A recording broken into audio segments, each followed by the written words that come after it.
Joey Jaws Chestnut, or as I call him, Sir Eats a Lot, is once again the hot dog eating champion of the world. This year he returned to the Nathan's hot dog eating competition after not participating last year due to some sponsorship issues that he had, but he returned and regained his crown. Now, some people don't feel like competitive eating is a sport. I disagree. I feel like it has its audience.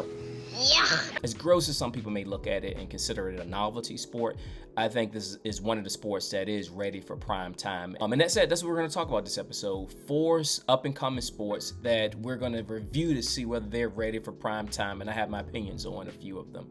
Prime time means free time to spend with my kids.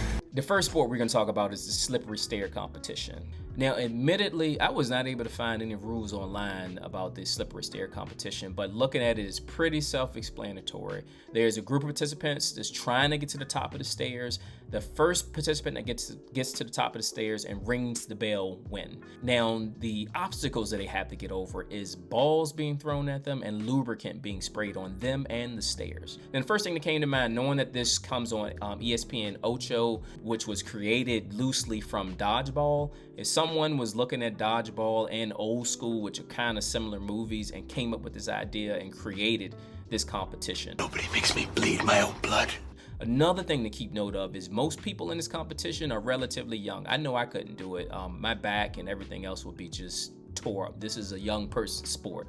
So slippery stairs, I think it definitely has its audience, and it is an interesting competition. So go out there and check it out and see what you think of it. Second sport we're going to talk about is power slap.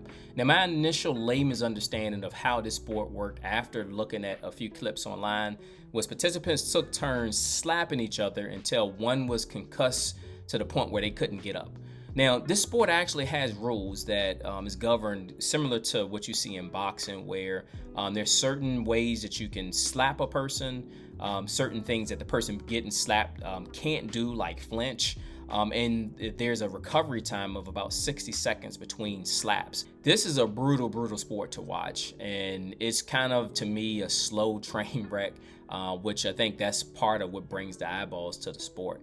But if you haven't seen any of the clips online, check out Power Slap. I believe that's a really interesting sport that's out there. I'm going slap, happy, slappity, slap. And the third sport we're going to talk about, which is a high-octane sport and take you back to your childhood, is World Chase Tag. I think this sport is very underestimated because the amount of athleticism that it takes, the amount of juking ability, I know that's not a word, but these are some high-level parkouring athletes that do this sport. I'm intrigued. What are the rules? Players begin the round at opposite sides of a 12x12 square known as the quad, which is filled with various obstacles that players move over, under, and through using parkour skills. The chaser has 20 seconds to tag the evader with their hand. If either player steps foot outside of the quad, they forfeit the round.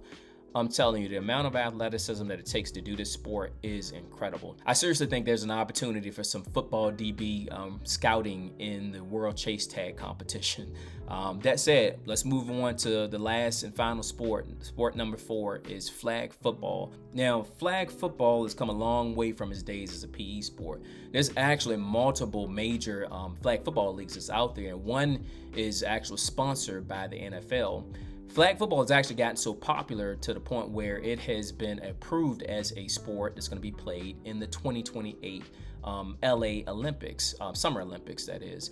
And some people, they feel a certain type of way because they are professional athletes that are professional NFL players that are trying to lobby for them to be put on these flag football Olympic teams.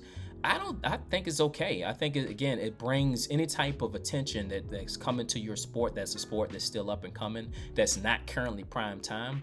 I think is a good thing. It'll be cool to see Patrick Mahomes throwing a pass to some all-star professional flag football player to bring attention to the sport. I mean, in what situation would you see yourself as a flag football player knowing that you're not going to be playing in the league? Getting a pass from one of the all-stars of the NFL.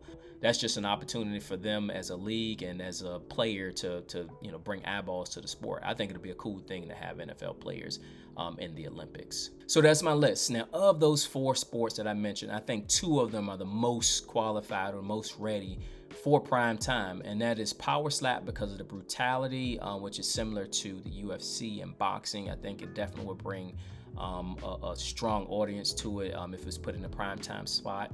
Same thing with World Chase Tag. I think the athleticism that you see from a lot of these athletes in that competition, some of the things you see some of these guys and girls contort their bodies is just amazing. I think that definitely has a market on prime time. But what do you guys think? Do you think the 4 sports I just mentioned, all 4 are ready for prime time? None are ready for prime time? Are there some sports that's out there that people consider as novelty that you think needs to be added to the list? I definitely like to hear what you guys have to say, so please comment below. If this is your first time checking me out, my name is Devin Haskins, and this is the RVA Running Man podcast. I talk about everything related to recreational running, sports, and fitness.